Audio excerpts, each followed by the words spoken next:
camarades des peuples d'Afrique, citoyens du monde, mes chers frères et sœurs, l'heure est grave, chers camarades. Ce que Occidentaux et Ukrainiens craignaient est en train de se produire en ce moment même. Frère, vous avez eu Poutine avant-hier.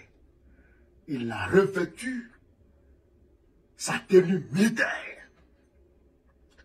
C'est-à-dire qu'en commandant suprême des forces armées, il est parti sur le front à Kousk. Et il a donné les instructions claires. Attrapez au moins tout ce qui est habillé en tenue militaire et qui n'est pas russe. Frappez-les moi tous. Et les généraux ukrainiens, les généraux russes, les officiers supérieurs russes, les Gerasimov et consorts, en bons soldats, ont fait appliquer la stratégie que Poutine, ses camarades d'Afrique, leur a donnée. Frère, les Ukrainiens ont été encerclés. Ils ont été pris au piège. Il n'y a pas de possibilité d'échappatoire à l'heure où je vous parle. Frère, les Ukrainiens sont pris au piège. Ils sont encerclés. Ils sont encerclés. C'est-à-dire qu'ils vont là-bas, ouais, russe. Ils vont ici, ouais, russe. Ils vont derrière, ouais, ils vont devant, ouais, russe. C'est-à-dire qu'ils sont pris en tenaille.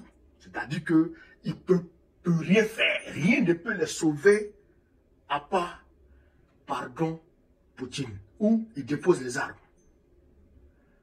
Frère, alors, Zelensky, il sait que c'est Zelensky qui a appelé Trump pour faire le point de la situation à Trump. Trump n'est pas là-bas. Donc c'est quelqu'un qui a fait l'état d'élu à Trump. Alors Trump prend son bâton de pèlerin et il appelle Poutine et il demande pardon à Poutine afin que Poutine ne commette pas de massacre contre ces Ukrainiens.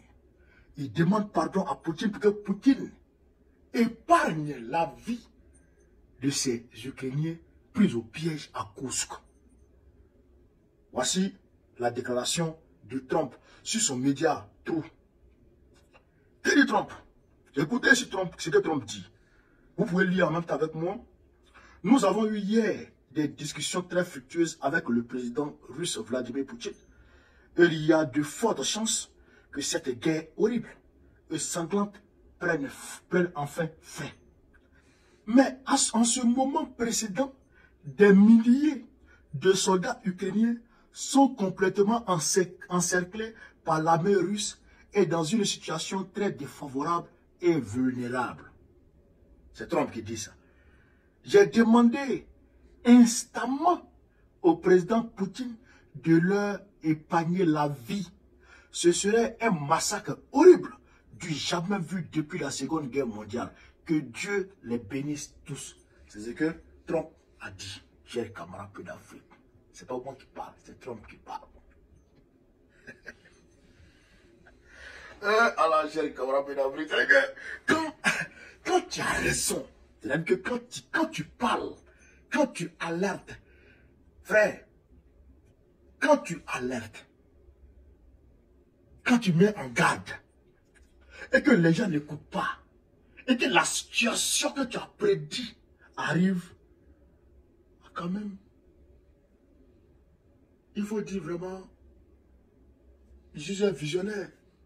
Au moins ça, tu peux te taguer de visionnaire. On a dit aux Ukrainiens, quand Poutine sera prêt à vous frapper, en une semaine, en quelques jours, vous allez regretter d'être rentré sur le territoire russe. Mais ils n'ont pas écouté. Nous autres, ils ne nous ont pas écoutés. Parce que nous, là, nous, on est qui? Nous, on n'est rien. Donc, nous, nos propos, là, ils s'en foutent de ça.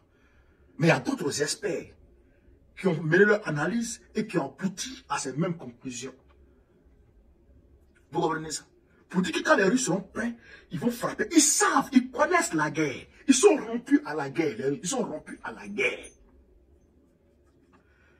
Hein? Toi, tu ne nous écoutes pas. Zelensky, tu ne nous écoutes pas. Tu écoutes Macron. Bon, écoutez ici ce que dit Macron aujourd'hui.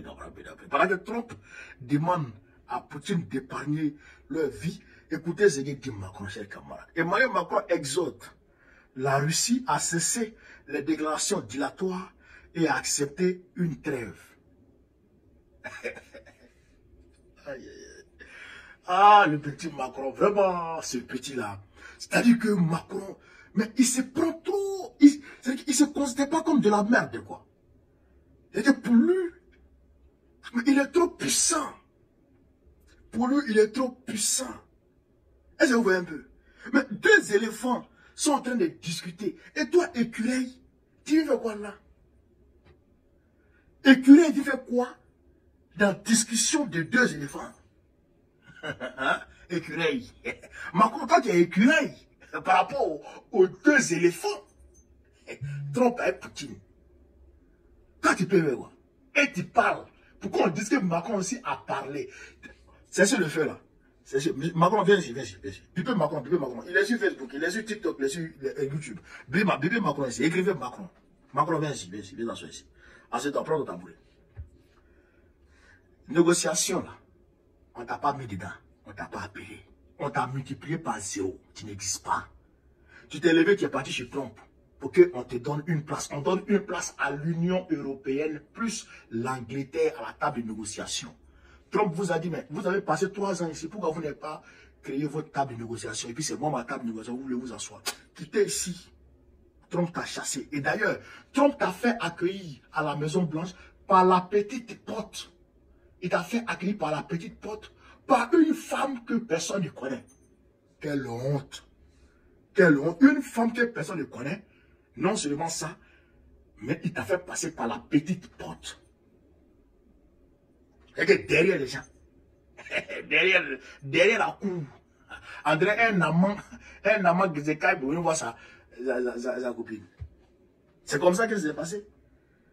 Non seulement vous n'avez pas associé à cette négociation, malgré toutes vos gesticulations, on vous a pas associé. Au-delà de ça, la négociation concernant cette trêve, on ne vous a pas associé. C'est une négociation américano-ukrainienne. C'est les Américains et les Ukrainiens qui sont assis sur la table et qui ont négocié cette trêve et ils ont envoyé les conclusions de leur négociation aux Russes et les Russes ont étudié et les Russes ont amendé.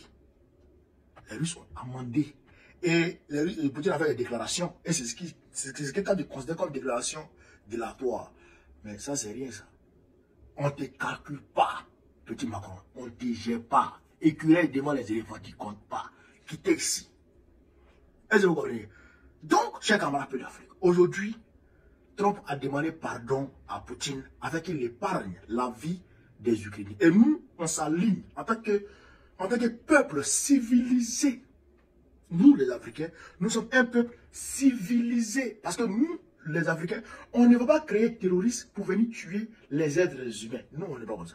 On ne donne pas les armes aux gens avec qu'ils aillent s'entretuer pour des intérêts, pour des matières premières, pour de l'argent. Non, on ne fait pas. Nous, on est civilisés. On ne va pas parler des barbares. Les Macron et consorts. Macron et consorts. On ne va pas parler de ces gens-là. Nous sommes civilisés. Et donc, étant des peuples civilisés, nous nous alignons sur la position de Trump pour demander à Poutine d'épargner la vie de ces pauvres soldats ukrainiens. Nous demandons pardon à Poutine. Et pendant qu'on demande pardon à Poutine, on demande aux Ukrainiens en même temps de déposer les armes. Parce que si vous ne déposez pas les armes, à Klibich, si vous ne déposez les armes, Poutine va vous frapper. Donc, nous demandons à Poutine d'épargner leur vie, de ne pas appuyer sur la gâchette. Il est civilisé lui aussi. Parce que les Occidentaux ne croient qu'en Satan. D'après, comment il s'appelle?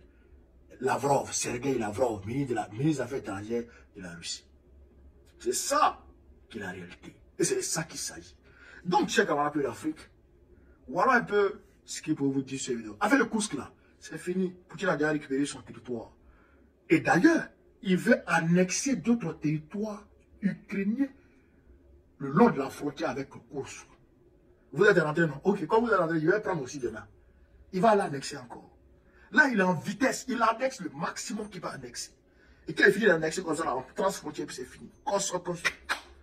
Ok, en 2023, si tu avais déjà accepté les conditions qui étaient fixées, par là, était fini, tu allais gagner au moins en personne. Ceux qui t'ont sacrifié leur vie là, seraient encore là. Les territoires qui t'ont perdu, tu n'allais pas les perdre. Mais tu as écouté Boris Johnson, tu as écouté Macron, tu as écouté Papi Joe. Voilà, maintenant c'est versé sur toi. Camarades d'Afrique, voilà ce que je voulais vous dire cette vidéo. Sur le sujet, vive l'Afrique libre, vive le panafricanisme, vive tous les présidents panafricains, vive l'AES, Gbagbo, président de la République Côte d'Ivoire en octobre prochain, Inch'Allah.